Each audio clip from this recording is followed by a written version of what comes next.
Hi everybody, welcome back to my channel. आज हम बात करेंगे स्पीड रीडिंग के बारे में। इस टॉपिक के बारे में बात करने से पहले मैंने बहुत बार सोचा कि ये आपके लिए कितना रेलेवेंट होगा, बिकॉज अगर मैं स्पीड रीडिंग को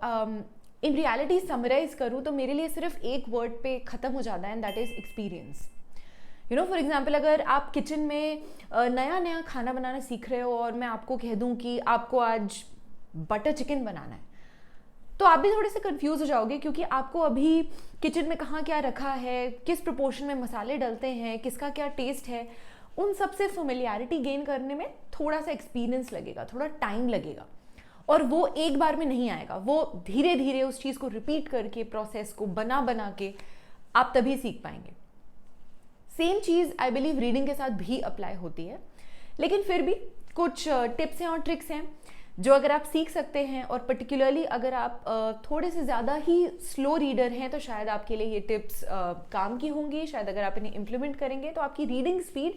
थोड़ी बहुत बढ़ जाएगी। स्पीड रीडिंग हमें स्पेशली कुछ कुछ सिनेरियोज में, जब हमारा शेड्यूल बहुत ज़्यादा बिजी है, एंड फॉर एग्जांपल न्यूज़पेपर पढ़ना, या आपको अपनी नॉवेल्स ब्रश अप करनी है, या आपको कोई ऐसा टेक्स्ट पढ़ना है जो आपको पढ़ना है लेकिन आपको एग्जैक्टली मगअप नहीं करना। सो स्पीड रीडिंग डिपेंड्स कि आप क्या पढ़ रहे हैं, क्यों पढ़ रहे हैं, आपको अपना रीज़न पता होना चाहिए। ऑफकोर्स अगर आप कोई टेक्स्ट बुक पढ़ रहे हैं तो मैं एडवाइस नहीं करूँगी कि आप सबसे पहले स्पीड रीडिंग टेक्निक ट्राई करें, बिकॉज अगर आप टेक्स्ट बुक पढ़ रहे हैं तो उसका एक एक वर्ड इंपॉर्टेंट है। अगर आप स्टूडेंट हैं और आप किसी एग्जाम की तैयारी कर रहे हैं तो आई वुड सजेस्ट कि आप जल्दी पढ़ने की कोशिश करें, लेकिन that should not be the first aim. Anyway, अगर मैंने कोई टेक्निक सीखी है तो of course it's my responsibility कि मैं आपके साथ शेयर करूं, शायद आपको आपकी लाइफ के किसी सिनेरियो में छोटे या बड़े तरीके से हेल्प हो सके। पहली चीज़ है जिसे कहते हैं सब वोकलाइजेशन। आपने ध्यान नहीं दिया होगा, लेकिन हमें बचपन से ये सिखाया है और हम धीरे धीरे उसको इतना इंटरनलाइज कर लेते हैं कि हम भूल जाते हैं कि जब हम कोई टेक्स्ट पढ़ रहे हैं तो उसकी जो स्क्रिप्ट है, जैसा जैसा आप पढ़ रहे हैं वैसी ही स्क्रिप्ट छप के आपके दिमाग में चल रही है। एक जैसे टेलीप्रॉम्प्टर होता है ना, जब न्यूज़ वाले न्यूज़ पढ़ते हैं तो उनके सामने वो एक स्ट्रिप चल रही होती है जहाँ पे वो वर्ड्स ऐसे लाइन्स ऐसे ऐसे क्रॉस हो रही हैं और वो उसे देख कर पढ़ते हैं। सिमिलरली हमारे दिमाग में भी एक स्ट्रिप चल रही है और हमें समझ नहीं आ रहा, लेकिन हम जो पढ़ रहे हैं वो हम अपने दिमाग में ज़ोर ज़ोर से वोकलाइज कर रहे हैं, यानी कि जोर जोर से उन वर्ड्स को हम अपने दिमाग में रिपीट कर रहे हैं।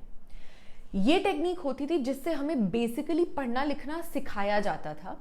लेकिन हो सकता है कि इसके कारण हमारी रीडिंग प्रोसेस, जैसे जैसे हम बड़े हो जाते हैं, हमारी रीडिंग प्रोसेस थोड़ी थोड़ी स्लो हो जाती है, क्योंकि अब आप डबल द टाइम ले रहे हो। आपकी आंखें भी रीड कर रही हैं और आपका माइंड भी रीड कर रहा है जोर जोर से। तो अगर हमें जल्दी पढ़ने की कोशिश करनी है तो हमें ये टाइम जो है, जो हमारा दिमाग ले रहा है उन वर्ड्स को रिपीट करने का बार बार, उस टाइम को हमें कम करने की कोशिश करना चाहिए। शुरुआत में हो सकता है आपके लिए थोड़ा सा अनकंफर्टेबल हो। अगर आपको बहुत ज़्यादा अनकंफर्टेबल लगे तो मेरी तरफ से एक एक्स्ट्रा टिप है कि आप इंस्टेड की दिमाग में पढ़ें, आप जोर जोर से बोल कर पढ़ें। बोल के पढ़ने में ये होगा कि आपकी स्पीड थोड़ी सी उसके कंपैरिजन में थोड़ी सी ज़्यादा होगी और यहाँ का पढ़ने का टाइम कम हो जाएगा।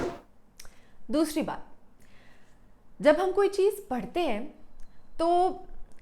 और ये शायद एक्सपीरियंस्ड जो रीडर्स होंगे, जो इतना ज़्यादा किताबें पढ़ने के यूज टू हैं, वो शायद ज़्यादा आप में से अगर कोई एविड रीडर्स हैं तो आप ज़्यादा रिलेट कर पाएंगे कि जब हम कोई चीज़ पढ़ते हैं तो ज़रूरी नहीं होता हर बार कि हम स्टार्ट टू फिनिश, मतलब अगर एक पेज पर एक लाइन में फॉर एग्जांपल 12 to 14 वर्ड्स लिखे हैं तो आप एक्चुअल में सिर्फ 8 या 9 वर्ड्स ही पढ़ रहे हैं। हम यहाँ के 3-4 वर्ड्स और यहाँ के 3-4 वर्ड्स छोड़ देते हैं, क्योंकि हमें एक अंदाज़ा है कि वहाँ क्या लिखा होगा, और ये आपको एक्सपीरियंस से ही आएगा। जैसे अगर आप किसी टेक्स्ट बुक को, फॉर एग्जांपल आपकी बायोलॉजी की किताब है और आप उसे 2-3 बार रिवाइज कर चुके हैं, तो जब आप 5वीं बार एग्जाम के जस्ट सुबह उठकर उसे पढ़ेंगे तो आप पूरा लाइन बाय लाइन नहीं पढ़ेंगे, क्योंकि आपको क्या बेसिकली लिखा है वो पता है। अगर हमें जल्दी पढ़ने की कोशिश करनी है तो हमें एक पेरिफेरल विजन से पढ़ना चाहिए। पेरिफेरल विजन एक कॉन्सेप्ट होता है जो स्पोर्ट्स में यूज होता है। आपने अक्सर क्रिकेट में देखा होगा, और हम सब क्रिकेट के फैंस हैं तो यहाँ आपको बताने की जरूरत नहीं है कि गेम में क्या होता है, लेकिन आपने देखा होगा जब बॉलर बैट्समैन को बॉल डालता है तो बैट्समैन की एकदम फोकस्ड नज़र होती है उस बॉल पे कि कहाँ से बॉल आ रही है, बॉलर पे नज़र होती है। लेकिन क्या उस बैट्समैन की नज़र सिर्फ बॉलर पे होती है या उसे ये भी पता होता है कि आसपास फील्डर्स कहाँ पर हैं? ऑफ कोर्स पता होता है ना, क्योंकि उसी हिसाब से वो अपना शॉट खेलते हैं। इस बात को कहते हैं पेरिफेरल विजन, कि हम फोकस्ड हैं कहीं पर और, लेकिन हमारे विजन में हमको पता है कि हमारे आसपास क्या चल रहा है और क्या हो रहा है। तो we are aware of our surroundings as well. इस चीज़ को कहते हैं विजन रीडिंग, कि आपकी नज़र जो है वो सेंटर ऑफ द पेज पे फोकस्ड है, लेकिन आपको पता है कि आसपास यहाँ पर क्या लिखा हुआ है। ये कॉन्सेप्ट मैंने सीखा था टिम फेरिस का एक वीडियो देखकर, और मैं आपको रेकमेंड करूंगी कि आप उनका ये वीडियो ज़रूर देखें। मैं अपनी डिस्क्रिप्शन बॉक्स में उसकी लिंक डाल दूंगी। तीसरी चीज़ जो बिना ये टेक्निक्स जाने मैं काफ़ी सालों से करती आ रही हूँ, वो ये है कि मेरी आदत है कि चाहे मैं टेक्स्ट बुक पढ़ रही हूँ या मैं नॉवल पढ़ रही हूँ या मैं अपने नोट्स को पढ़ रही हूँ, मेरे पास हमेशा एक पेन होता है या हमेशा एक पेंसिल होती है, और मैं एक पॉइंटर यूज़ करके पढ़ती हूँ। आप चाहे तो आप स्केल का भी यूज़ कर सकते हैं। इससे ये होता है कि आप अपने आँखों को एक डायरेक्शन दे रहे हैं और एक फोकल पॉइंट दे रहे हैं, क्योंकि इतना हम ध्यान नहीं देते, लेकिन जब हम पढ़ने के लिए कोई भी चीज़ बैठते हैं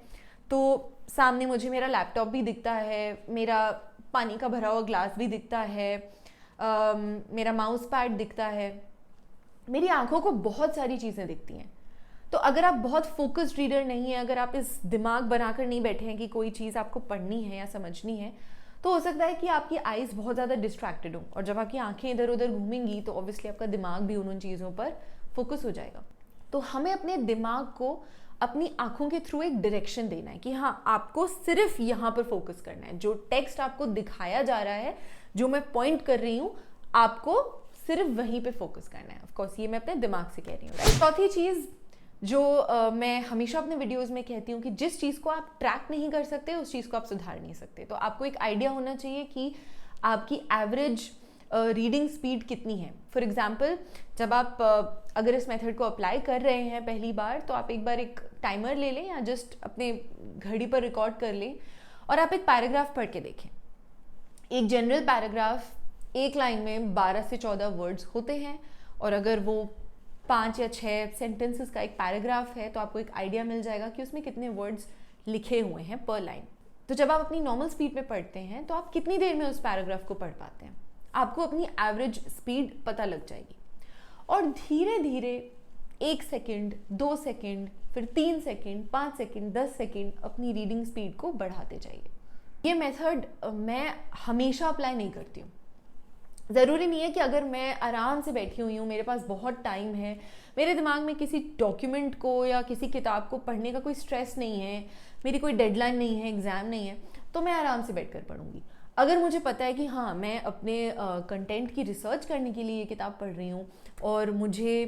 कल या परसों में 4-5 स्क्रिप्ट्स बनानी है, तो शायद हो सकता है कि मैं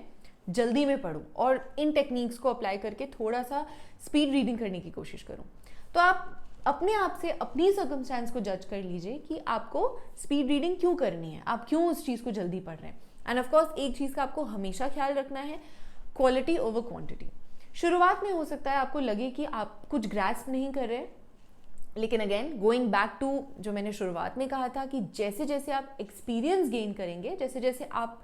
शब्दों से familiar हो जाएंगे, आपको खुद ये पता चल जाएगा कि कहाँ कौन सी चीज़ लिखी हुई है। अब एक आखिरी बात कि किसी भी चीज़ को आपने इफेक्टिवली ग्रास्प किया है कि नहीं,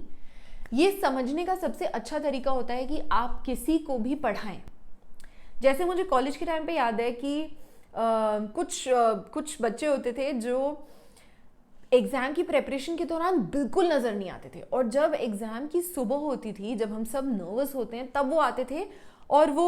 अच्छा आपने ये लॉ का ये आपने ये पढ़ा है, और बोलना चालू कर देते थे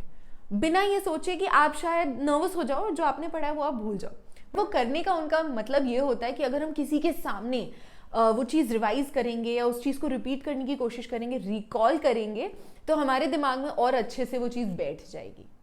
सो आई होप आपको ये बहुत ही सिंपल सी ईजी सी टेक्निक्स जो हैं, जो हम अपनी रोज़ाना ज़िंदगी में यूज़ कर सकते हैं, अपनी स्किल बढ़ा सकते हैं, आपको ये पसंद आई हो, और अगर आपको मेरा ये वीडियो अच्छा लगा है तो प्लीज़ इस वीडियो को लाइक करिए, इसे आपके जैसे ही और लोगों के साथ शेयर करिए, और मुझे कमेंट सेक्शन में ज़रूर बताइए कि आप स्पीड रीडिंग प्रैक्टिस करते हैं, आपको ये मेथड ऑलरेडी पता थी, कोई और टिप है जो आप इसमें ऐड करना चाहते हैं जो हम अपने व्यूअर्स के साथ शेयर कर सकते हैं। So please let me know. मैं आपके कमेंट्स का हर बार की तरह इस बार भी वेट करूँगी, एंड मिलते हैं बहुत जल्दी अगले वीडियो में।